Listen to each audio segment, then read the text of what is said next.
Halo, salam sejahtera untuk kita semua. Perkenalkan, saya Abis Tedi Halim, saya pendamping sosial PKH dari Kabupaten Bogor. Video ini saya buat dalam rangka pemenuhan tugas saya dalam kegiatan Diklat P2K2 yang diselenggarakan oleh Kementerian Sosial pada tahun 2024. Tentunya video ini akan dimonitoring dan dievaluasi oleh fasilitator dari Balai Diklat Kementerian Sosial. Pada kesempatan kali ini, saya akan mempraktekkan atau mensimulasikan modul P2K2, yaitu modul 1 yang merupakan modul pengasuhan dan pendidikan anak. Dalam modul ini terdiri dari 4 sesi. Saya akan mempraktekkan atau mensimulasikan sesi 1 yang terdiri dari langkah pembukaan, langkah sikap dan perilaku orang tua, kemudian orang tua yang baik akan memiliki konsep diri yang positif. Mari kita lanjutkan ke video simulasinya. Terima kasih. Assalamualaikum warahmatullahi wabarakatuh, Ibu-ibu. Waalaikumsalam warahmatullahi wabarakatuh. Terima kasih atas kehadirannya pada pertemuan kali ini. Gimana Ibu-ibu hari ini pada sehat? Alhamdulillah sehat. Masih ingat nggak kita pertemuan ini disebut pertemuan apa? P2K2. Betul, itu pertemuan peningkatan kemampuan keluarga. Oke, Ibu-ibu, kayaknya masih pada belum semangat nih. Gimana kalau sebelum kita mulai, kita melakukan tepuk P2K2? Siap Ibu-ibu, masih ingat kan? Kita mulai ya. Tepuk P2K2. Pertemuan keluarga. Oke, terima kasih Ibu-ibu semua. Ibu-ibu semua, hari ini kita berkumpul untuk melakukan pembelajaran bersama, yaitu kita akan belajar tentang pengasuhan dan pendidikan anak. Nanti pada pertemuan kali ini kita akan membagi menjadi 4 sesi, Ibu-ibu. Pertama itu ada sesi menjadi orang tua yang lebih baik, kemudian ada memahami perilaku anak, kemudian juga ada memahami cara anak usia dini, kemudian membantu anak sukses di sekolah. Serta nanti selama kegiatan ini kita nggak cuma dari saya aja nih menyampaikan materi, tapi nanti kita ada sesi berdiskusi, bermain bersama, juga ada tanya jawab. Jadi nanti kita saling berdiskusi seperti itu, Ibu-ibu. Oke, Ibu-ibu, sebelum kita mulai, saya mau nanya nih, kenapa kita harus menjadi orang tua yang baik? Oke, kita mulai dari Bu Fitri. Coba kenapa harus jadi orang tua yang baik? Untuk mencontohkan ke anak sifat perilaku, apa ya? Oh, itu boleh untuk mencontohkan anak sikap perilaku. Kalau Bu Masito, kenapa nih kita harus menjadi orang tua yang lebih baik? Biar apa? Buat kedepannya biar dia jadi orang soleh yang pintar, biar bisa ngebanggain orang tua. Betul, berarti supaya tadi tuh anaknya jadi soleh, pintar, bisa ngebanggain orang tua. Nah, kalau dari Ibu Omas, apa nih? Kenapa kita harus jadi orang tua yang baik? Biar sama teman saling apa ya, Bisa menghargai. saling menghargai sama sesama teman, tidak boleh apa namanya tuh di sekolahan kalau sama teman biar baik apa gimana apa sih? Oh, jadi saling apa ya? Peduli, Sikap perilakunya ya. baik, peduli ya. Benar. Jadi Sikap peduli. anak-anak itu mencontoh orang tuanya kalau jadi baik, dia nanti di sekolah juga baik nih teman-temannya, saling peduli, tidak saling membuli, seperti itu. Baik Ibu-ibu, jadi semua yang Ibu-ibu sampaikan tadi itu udah ada benarnya. Makanya nanti kita akan belajar bersama bagaimana menjadi orang tua yang lebih baik. Karena orang tua yang baik akan membuat anak kita juga tumbuh menjadi yang baik. Oke, Ibu-ibu, kita lanjut ke bagian orang tua adalah contoh bagi anak. Oke, Ibu-ibu, kita nanti bagi kelompok ya, kelompok-kelompok kecil aja. Jadi masing-masing 3 orang seperti itu. Udah ya Ibu-ibu ya, kita bagi kelompok kecil masing-masing 3 orang aja. Oke, Ibu-ibu, nanti nih di masing-masing kelompok ini aja saling diskusi nih di kelompok masing-masing kecil-kecil, saling menyampaikan hal-hal apa aja sih yang paling membahagiakan ketika menjadi orang tua? Kemudian hal-hal apa juga yang dirasakan sulit atau menjadi tantangan ketika menjadi orang tua? Nah, ibu-ibu saling ngobrol deh satu sama lain di kelompoknya masing-masing ya. Oke. Oke, ibu-ibu udah ya. Oke, Udah oke, saling siap. udah tahu ya, udah saling curhat tadi nih, Saling ibaratnya curhat, nih iya. satu sama lain Iya. nih. Iya, Oke. iya Pak. Nah, oke, sekarang masing-masing kasih contoh ya. Oke, mulai dari Oke. Bu Masito. Kira-kira apa sih hal yang paling membahagiakan atau menyenangkan ketika menjadi orang tua? Menyenangkan menjadi orang tua ketika anaknya bisa tercapai kemauannya, cita-citanya, itu yang dibanggakan. Terus apa ya? Pokoknya intinya mintanya sehat, mintanya biar pada sukses aja. Oh, jadi bahagia tuh ya ketika Ah. anak itu sukses, Sukses, pinter ya. sehat gitu. Nah, itu membahagiakan. Nah, ketika yang ibu rasa nih, aduh sulit banget ketika jadi orang tua tuh, kenapa ya? Sulit banget. Yang merasa misalnya waktu jadi orang tua aduh sulit gitu, kenapa itu? Apa gitu halnya? Mendidik ya. Mendidik anak sih sulitnya ya gitu. Susah, anak susah dikasih tahu ya. dibilanginnya, lagi susah dibilanginnya kayak gitu. Keras kepala. Keras kepala, kadang nyautin, dibilangin gitu. Oh ya baik, berarti dari Bu Masito tadi udah tuh ada hal yang membahagiakan, ada yang menyulitkan juga. Nah sekarang kalau dari coba Bu Fitri, yang membahagiakan apa tuh Bu ketika menjadi orang tua? Satu hal aja. Membahagiakan satu hal. Apa ya? Membahagiaannya ya apa, dia dapat prestasinya, nunjukin prestasi dia di sekolah, di rumah, sikap dia dah, nunjukin sikap Oh dia. jadi sikap dia baik, prestasinya baik, itu ibu Prestasinya bangga baik, ya jadi bangga. orang tua, bahagia. Iya. Nah kalau hal yang sulit gitu Bu ketika jadi orang tua apa gitu? Ada nggak yang dirasa? Ya itu pendidikannya, kita ngedidiknya kalau salah, kita yang ngucapinnya salah, pasti diikutin kan sama dia. Nah jadi pasti ada pertentangan kan. Ntar ya jadi gimana sih, ntar dia salah pergaulan juga. Itu yang kita jaga-jaga di pergaulan dianya, di apanya. Ditakutin.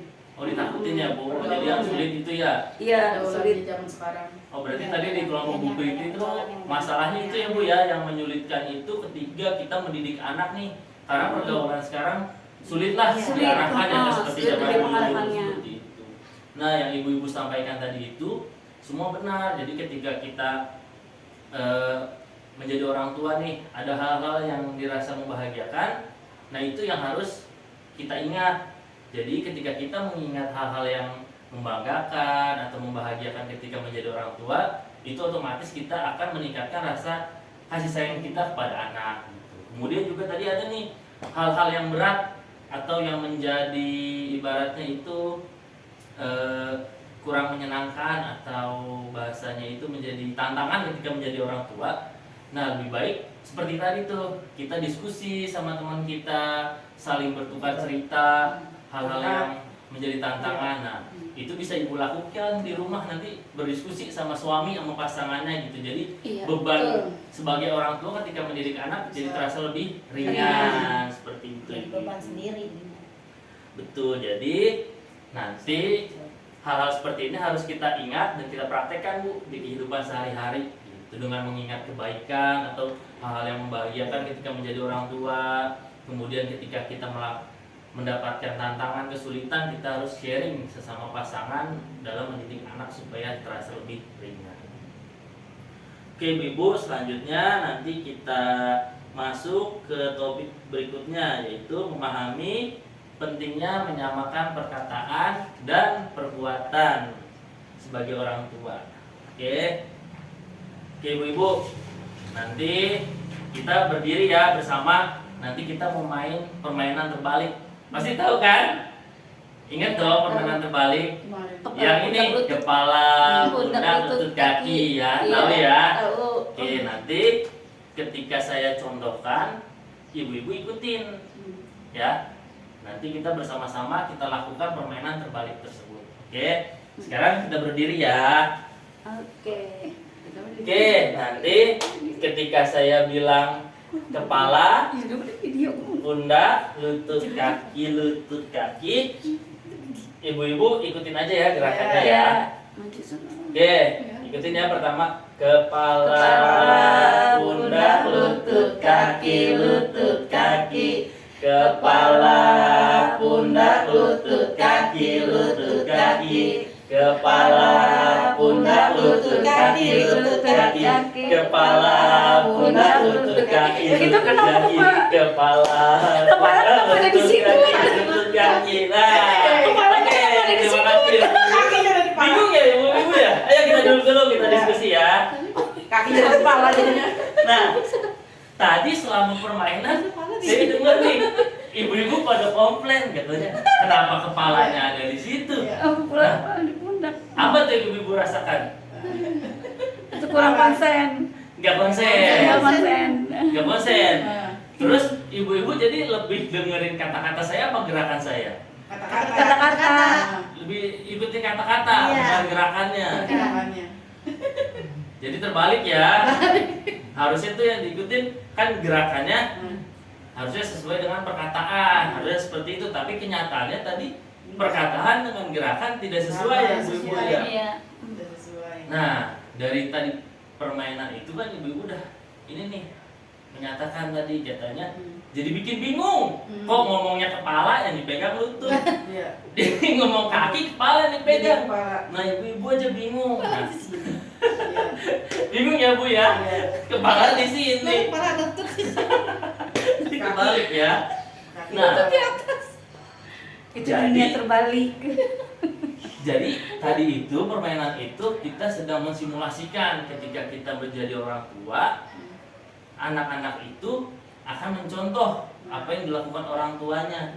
Gitu. Misalnya orang tuanya bilang kaki, nah dia bilang itu kaki.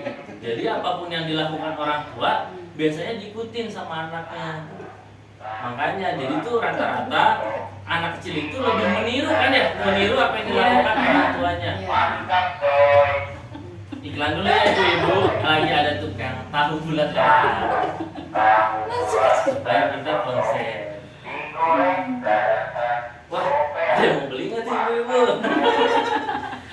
Aduh. Oke, kita lanjut fokus ya Bu. Jadi kita balik lagi. Jadi ketika kita menjadi orang tua itu kita harus menunjukkan sikap yang sejalan antara perkataan dan perbuatan, sehingga membuat anak kita itu nanti tidak bingung. Karena anak-anak itu lebih meniru perbuatan dibanding ucapan. Makanya kita dalam kehidupan sehari-hari itu harus ini Bu, melakukan hal-hal yang baik. Kemudian ucapannya juga sesuai. Jangan seperti contoh, kita selalu bilang, "Nak, sholat itu baik loh 5 waktu." Nah, kita cuma ngingetin aja setiap hari. Tapi kenyataannya ketika kita sholat subuh, anaknya udah bangun, kita belum bangun nih. Nah, nanti si anak bingung. Kata ibu, kata ayah, kita sholat 5 waktu itu wajib.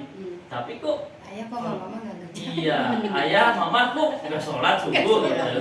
Kan anaknya jadi bingung. Nah, makanya apa yang kita katakan harus kita lakukan juga supaya anak-anak kita itu tidak bingung. Oke, jadi cara kedua untuk menjadi orang tua yang lebih baik itu adalah perkataan dan perbuatan harus sejalan. Kalau yang pertama tadi masih ingat nggak cara menjadi orang tua yang baik itu harus seperti apa? Masih ingat sih nggak yang tadi? Nah, sikap perilakunya itu harus baik dan kita harus mengingat hal-hal yang baik ketika menjadi orang tua. Itu yang pertama. Yang kedua itu kita harus mencontohkan sesuai dengan perilaku dan perkataan. Jadi ketika kita melakukan tutur kata yang baik, perbuatan yang baik akan ditiru oleh anak. Oke ibu-ibu, kita nanti lanjut ke sesi orang tua yang baik itu harus memiliki konsep diri yang positif. Kita akan belajar cara lain untuk menjadi orang tua yang lebih baik. Nah ibu-ibu, di sini kan kita berkelompok nih, udah saling kenal. Iya. Nah, saya nanti minta ibu-ibu menyampaikan hal-hal positif dari teman di sebelahnya. Apa aja, boleh dari perilaku, boleh dari fisik atau penampilan itu boleh deh. Kita mulai dari Bu Fitri ya. Apa Bu Fitri, coba hal-hal positif apa aja yang ada di Bu Omas tuh di sebelahnya, coba dilihat. Dia baik, Baik, kemudian bawel, bawel. Kalau yang baiknya lagi apa Bu? Mancung nggak? Mancung nggak? mancung pasti. Mancung. Suka membantu. Iya betul, suka bantu. Baik. Sekarang coba Bu Omas sebutkan hal-hal baik yang ada pada Bu Masito. Bu Mas itu orangnya baik sama saya. Baik. Kalau ada apa-apa dia selalu nganter saya. Oh, nganter-nganter ibu. Terus Terus apa sih? Apa lagi ya? Lupa. Pokoknya is the best deh gitu. Ya udah deh gitu aja Pak. Sebet dah. itu ya. Jadi Bu Masito itu suka nganter, baik, Iya. terus the best. Kemudian nih, kalau Bu Masito, hal-hal baik apa nih yang ada pada diri Bu Fitri nih yang sering ketemu gitu. Jutek ya. Orangnya baik, Baik. santun, Santun. ramah, saling sharing-sharing juga, saling-saling bantu, kita saling bantu juga. Jadi sering saling bantu lah ya, Saling baik bantu, ya. ya. Nah, seperti yang ibu-ibu katakan tadi, gimana nih perasaan ibu-ibu ketika dapat ucapan atau pujian baik dari temannya? Apa yang ibu masih rasakan? Dipuji, dibilang baik, itu apa yang ibu rasakan gitu? Alhamdulillah ya bangga. Bangga, senang. Senang bisa membantu. Iya, kalau Bu Omas tadi dibilang temannya cantik, sering membantu, itu apa yang dirasakan Bu? Seneng nggak? Senang, makasih banget. Wih, bahagia ya Bu ya kalau dapat pujian. Nah, kalau Bu Fitri tadi gimana tuh dapat hal-hal baik atau positif dari temannya? Alhamdulillah seneng. Berarti masih kita butuh sharing-sharing ya di ini. Nah, senang ya Bu. Pokoknya bahagialah kalau kita dapat kata-kata Bahagia positif banget. atau Iya. pujian dari orang lain ya Bu ya. Nah, jadi ketika kita menjadi orang tua itu, agar menjadi orang tua yang baik, kita harus selalu melihat sisi-sisi positif yang ada pada diri kita. Ketika kita melihat sisi-sisi positif yang ada pada diri kita, otomatis kita akan bertutur kata dan berperilaku positif juga ke orang lain gitu. Kan kita seneng ya kalau dipuji ya. Nah, nanti dengan kita senang positif, maka kita akan bertindak positif juga ke orang lain. Begitu juga ketika kita melakukan pujian atau kata-kata yang baik positif kepada anak-anak pasti akan merasa senang, akan bertumbuh menjadi anak yang positif dan selalu berpikir baik. Nah, di sini ada buku pintar, ibu-ibu nanti dibantu ya, dibaca nih pikiran negatif dan pikiran positif seperti apa, boleh dibaca Bu. Ya, Dari pikiran positif, negatif apa tuh Bu? Yang pertama Negatif. ya, terobos sekali aku. Di mana sih kuncinya? Jadi ada Bu Siti nih lupa naruh kuncinya, dia bilang cerobos sekali aku. Di mana sih kuncinya? Dia udah marah-marah nih, berarti dia berpikiran negatif. Nah, kalau dia berpikiran positif gimana tuh dirubah cara pikir yang positif? Dia harus Ingat-ingat. Nah, dia akan Harus berkata, ingat-ingat lagi di mana tadi letak kuncinya ya. Aku mengurusi banyak hal-hal di rumah, tidak apa sekali lupa meletakkan sesuatu di mana ya. Nah, Mana-mana. jadi itu contoh negatifnya tuh udah marah-marah nih, kesel, lupa naruh kunci di mana. Nah, itu pikirannya negatif, jadi jelek. Nah, kalau kita berpikir positif, kita bisa berubah nih. Mikir, oh iya, saya tadi lagi sibuk, jadi saya mungkin lupa naruh kuncinya sembarangan. Nah, dengan berpikir positif, pelan-pelan nanti kita akan jadi lebih mudah ingat. ketemu carinya. Seperti itu. Di sini juga nih ada contoh nih Bu Siti. Dia ngerasa malu nih ketika bertemu dengan teman-temannya, dia ngerasa bajunya jelek sedangkan teman-temannya bagus. Nah, itu pikiran jeleknya Bu Siti seperti itu, dia mikir bajunya jelek. Nah, tapi ketika Bu Siti berpikir positif, dia akan berpikir, yang penting bajuku masih bagus, masih bersih, masih rapi. Uangnya daripada untuk beli baju baru, lebih baik untuk keperluan anak sekolah. Nah, dengan seperti itu nanti kita bisa memiliki positif pikirannya. Nah, jadi cara menjadi orang tua yang baik adalah salah satunya dengan selalu berpikir Pikir. positif. Oke, ibu-ibu, Ya. akhir kata saya ucapkan terima kasih dan jangan lupa nanti apa yang kita pelajari hari ini dipraktekkan ya Bu dalam Iya. kehidupan sehari-hari. Iya Pak. Terus Iya, kita siap. juga jangan lupa selalu melakukan pertemuan P2K2 setiap bulannya. Iya. Nanti siap. bulan berikutnya kita akan membahas orang tua yang baik, penuh kasih sayang dan tidak melakukan kekerasan. Baik ibu-ibu? Baik. Oke, terima kasih saya ucapkan. Selamat siang. Wassalamualaikum warahmatullahi wabarakatuh. Waalaikumsalam warahmatullahi wabarakatuh.